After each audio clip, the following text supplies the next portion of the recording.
నామాని ఎంపీని చేస్తే తుమ్మల్ని మళ్ళీ మంత్రి చేస్తానని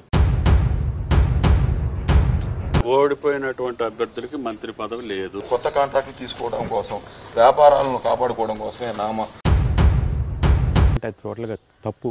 నామా కోట్లేస్తే నామాలు పెట్టిపోతారని సీఎం గారు రేపు ఏం చెప్తారో అదే నాకు. పాలేరులో తుమ్మల గారు గెలిచి ఉంటే మీ అవసరం టీఆర్ఎస్కి ఉండేదంటారా? ఒక దెబ్బకు 2 పెట్టలు అంటే సార్.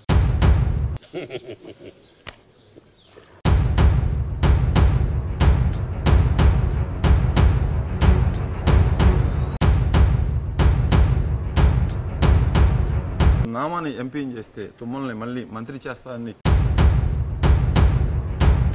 ఓడిపోయినటువంటి అభ్యర్థులకి మంత్రి పదవి లేదు. కొత్త కాంట్రాక్టులు తీసుకోవడం కోసం, వ్యాపారాలను కాపాడుకోవడం కోసమే నామా అంటే టోటల్గా తప్పు. నామా కోట్లేస్తే నామాలు పెట్టిపోతారని సీఎం గారు రేపు ఏం చెప్తారో అదే నాకు.